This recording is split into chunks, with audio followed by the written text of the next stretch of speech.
श्री चक्र जी की धारणा थी कि समय ही भगवान है, उसका निष्ठा से आदर करना चाहिए। कोई छोटा नियम भी समय पर श्रद्धा सहित पालन किया जाए तो वह भगवत प्राप्ति कराने में सहायक है। श्री चक्र जी मुजफ्फरनगर आए हुए थे। यहां सत्संग भवन शिव चौक में ठहरे हुए थे। इन दिनों सत्संग भवन में श्री परमेश्वर दयाल जी द्वारा श्रीमद् भागवत कथा का आयोजन चल रहा था। श्री चक्र जी दोनों सत्र में नियम पूर्वक कथा श्रवण करते थे। कथा के विश्राम पर एक दिन एक प्रौढ़ा स्त्री ने चक्र जी के चरण स्पर्श किए। वे शांत भाव से नेत्र बंद किए, आनंद से छके हुए बैठे थे। चित्तवृत्ति बाह्य जगत को छोड़ चुकी थी, लीला चिंतन में खोए हुए थे। सहसा उनके चरण छूने से बाह्य ज्ञान हुआ तो संकेत से पूछा, क्या बात है?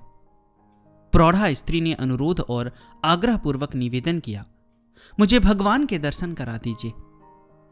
कैसे होंगे उनके दर्शन? स्थिर चित्त होकर चक्र जी ने सहजता से कहा, अरे उससे प्रेम कर, अपनत्व जगा। प्रेम बिना रिझत नहीं, नटवर नंद किशोर। यह सीधी सच्ची बात उस महिला के गले उतरी नहीं। उसने पुनः दुराग्रह किया, मुझे उनके दर्शन करा दीजिए। आप कराने में समर्थ हैं, ऐसा मैंने सुना है। उसके बार बार आग्रह पर चक्र जी को आवेश आ गया। जा, 1 वर्ष तक उस वृक्ष के नीचे चबूतरे पर झाड़ू लगाया कर, वे मिल जाएंगे। प्रतीक्षा करती रहना।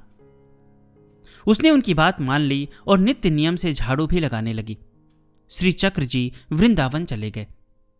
2 वर्ष पश्चात पुनः श्री चक्र जी सत्संग भवन में मुजफ्फरनगर आए और संयोग से उसी महिला ने पुनः चरण स्पर्श किया। पहचान कर बोले, क्या हुआ? दर्शन नहीं हुए? उसे अनमनी देखा तो समझ गए थे। सुनते ही वह फक फक फक कर रो पड़ी और अस्वीकृति में मस्तक हिला दिया। क्या तुमने नियम पूर्वक झाड़ू लगाने की सेवा की थी? वर्ष पूरा होने में केवल 4 दिन शेष रहे थे। मुझे अत्यधिक तीव्र ज्वर आ गया कि उठ ना सकी और मूसलाधार पानी बरसने लगा था। केवल उस दिन नहीं लगा सकी। श्री चक्र जी ने गंभीर होकर कहा, जैसी सर्वेश्वर की इच्छा, उसके विधान में कौन हस्तक्षेप कर सकता है?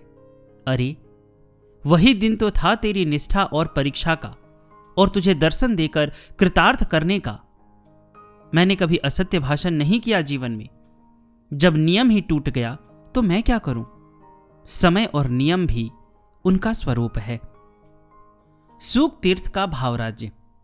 20 सितंबर 1971 से 4 अक्टूबर 1971 में भागवत की पाक्षिक कथा भागवत श्री प्रादुर्भाव स्थली सूक तीर्थ के दंडी आश्रम में पूज्य दंडी स्वामी श्री विष्णु आश्रम महाराज के तत्वाधान में हुई।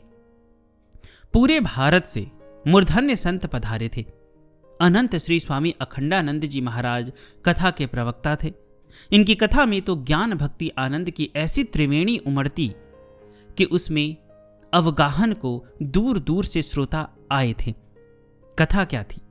आनंद का उमड़ता हुआ सागर था। आगे पीछे दाएं बाएं ऊपर नीचे आनंद ही आनंद हृदय में लहराता था। इस कथा के व्यवस्थापक संयोजक मुजफ्फरनगर के भाई श्री परमेश्वर दयाल जी एवं भाई हरीश जी थे। ये दोनों ही स्वामी अखंडानंद जी सरस्वती के शिष्य हैं। गंगा तट का सुरम्य रमणीय तीर्थ स्थान एवं अरण्य का सात्विक वातावरण श्री चक्र जी का मन मोह लेता। कथा का समय प्रातः 8 से 11 बजे तक तथा सायंकाल 3 से 6 बजे तक था। श्री चक्र जी दंडी आश्रम में महाराज श्री के सानिध्य में ही रहकर कथा श्रवण करते रहे। कथा की समाप्ति पर सबके चले जाने के पश्चात भी कार्तिक मास पर्यंत दंडी आश्रम में ही रहे। प्रातः सूक तीर्थ पर वह वृक्ष के नीचे मंदिर में चले जाते और सप्ताह क्रम से वहां पाठ करने लगे। वन प्रदेश और गंगा तट का शांत एकांत स्थल उन्हें निवास के लिए बार बार खींच लाता था। बड़ी तल्लीनता से नीरो वन प्रांत में बैठकर अपनी भीगी पलकों से अपने कन्हई की मनुहार करते मेरे लाल, मेरा नन्हा हृदय आकुलता से उछल रहा है। मेरे भावों का संसार तमस्तों में डूबा जा रहा है। मेरे भोले प्राण तड़प रहे हैं तुम्हारे दिव्य रूप की झांकी करने को। मैं तुम्हारी प्रतीक्षा कर रहा हूं हृदयेश। तुम्हारा पथ देखता हुआ यहीं पड़ा हूं। जब तक स्वयं आकर मुझे हृदय से नहीं लगा लेते, मुझे विश्वास है अपने अनंत ऐश्वर्य को छोड़कर एक दिन अवश्य आओगे। तुम आओ, जीवन डूबने दो या पार कर दो। भला रूठने झगड़ने में कौन सी तृप्ति का अनुभव करते हो? किस आधार पर है उपेक्षा की या उल्लसित उमंग? कभी कभी यहीं से अवधूत की तरह गंगा के पार जाने की सोचते रहते, पर सर्वेश्वर को क्या करना था वही जाने। पुनः दिसंबर में हरिद्वार लौट आए और संपादन कार्य संभालने लगे। इस चिर पथिक से जो भी मिला प्रभावित हुआ। इनके लेखन को जिसने भी पढ़ा दीवाना हुआ। किंतु सन 1970 ईस्वी के पश्चात कुछ ऐसे लोग संपर्क में आए जिन्होंने इनकी कृपावारी धारा में स्नान करने का सौभाग्य पाया। इनके वात्सल्य भाजन बने, इनके निज जन कहलाने का गौरव पाया। जो जगत में कहीं टिकता नहीं था, ऐसे इनके विरागी मन ने भी जिसे स्नेह भरी नजर से देखा, उन पर अपनी कृपा के संबंध की मुहर लगाई। उन्हीं धन्य कृतार्थ 4-5 जनों में सर्वप्रथम संपर्क में आए श्री प्रभु दयाल जी झुंझुनवाला। प्रभु दयाल जी झुंझुनवाला तीर्थाटन करते हुए सन 1970 ईस्वी में रामवन, सतना यानी मध्य प्रदेश पहुंचे। यहाँ के संस्थापक श्री शारदा प्रसाद जी का इन पर असीम स्नेह था। मानस मणि के ग्राहक थे और इसके संपादक श्री चक्र जी के दर्शन की इन्हें तीव्र लालसा थी। गीता प्रेस गोरखपुर से प्रकाशित कल्याण की मासिक पत्रिका में श्री चक्र जी द्वारा लिखित कहानियां ये बचपन से ही पढ़ते आए थे। कल्याण के आते ही सबसे पहले इनकी कहानी पढ़ते और अगले अंक के लिए 1 महीना पर्यंत आतुरता से प्रतीक्षा किया करते। सर्वप्रथम 1970 में रामवन में श्री शारदा प्रसाद जी ने प्रभु दयाल जी को अपने साथ ले जाकर दर्शन कराया। श्री चक्र जी उस समय एक अति साधारण सी कुटिया में अपने आसन पर बैठे थे। प्रभु दयाल जी इनका चरण वंदन करके बैठ गए और कुछ पूछने की आज्ञा चाही। श्री चक्र जी सहजता से इन्हें लेकर उसी कुटिया में बने तहखाने में चले गए, जहां वे नित्य ध्यान साधना किया करते थे।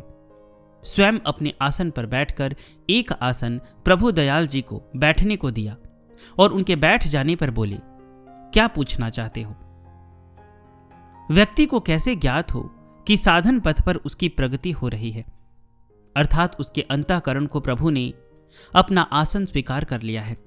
प्रभु दयाल जी ने हाथ जोड़कर विनम्र स्वर में पूछा, यदि कभी तुम्हें कोई भयानक स्वप्न दिखाई दे और उस भयप्रद स्थिति में ऐसा लगे कि प्रभु मुझे उबारने के लिए आएंगे, अथवा उस समय लगे कि भय की क्या बात है, प्रभु है ना, वे मुझे अवश्य बचा लेंगे, ऐसा विचार कर तुम उन्हें पुकारने लगो या उनका स्मरण करने लगो, तो समझो कि प्रभु तुम्हारे हृदय सिंहासन पर आसीन हैं।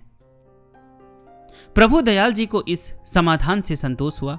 उन्होंने दीक्षा के लिए करबद्ध प्रार्थना की, किंतु चक्र जी ने बात हंसकर टाल दी।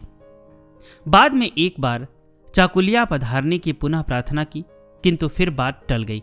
सन 1977 ईस्वी में कुंभ के अवसर पर प्रयाग में मंत्र दीक्षा देकर श्री चक्र जी ने इनका मनोरथ सफल किया। रामवन, सतना में श्री चक्र जी के दर्शन के पश्चात प्रभु दयाल जी का इनके साथ पत्र व्यवहार अनवरत चलने लगा। प्रभु दयाल जी के प्रश्नों का कितने सरल शब्दों में पत्रों द्वारा समाधान कर दिया करते थे, इसका उदाहरण इस प्रकार है। अध्यात्म पथ में बढ़ने की तुम्हारी अभिप्सा स्वयं में मंगलमय है। यह इच्छा प्राणी के मन में जन्म के पुण्योदय से जागती है। भगवान तो अनंत कृपा धाम है। जो उनकी ओर जाना चाहता है उसे वे प्रगति का अवसर देते हैं। चक्र जी सन 1972 ईस्वी की जनवरी के प्रथम सप्ताह में प्रभु दयाल जी के अतिशय आग्रह पर चाकुलिया गए। शीतकाल में चाकुलिया का प्रवास सुखकर लगा। वहां ठंड कम रहती। प्रभु दयाल जी इन्हें अपने बगीचे के शांत वातावरण में ठहराते। वहां चारों ओर हरियाली एवं एकांत था। सत्संग का वातावरण स्वतः बन जाता। प्रातः का जलपान लेकर प्रभु दयाल जी नगर के बाहर बगीचे में पहुंच जाते। अधिक से अधिक सानिध्य प्राप्त करने का प्रयत्न करते और इनके मन की सारी जिज्ञासाएं सानिध्य मात्र से शांत और स्वतः समाधान प्राप्त कर लेती। मध्याह्न को वहीं भोजन कराते और संध्या 4 बजे अनुरोध करके अपने घर ले जाते, जहां परिवार के सभी सदस्य तथा आसपास के 35-40 लोग एकत्रित हो जाते और सत्संग में भगवत चर्चा, साधन साध्य चर्चा, पारमार्थिक चर्चा होती रहती। आनंद के प्रवाह में समय का पता ही नहीं रहता। योग भ्रष्ट बालक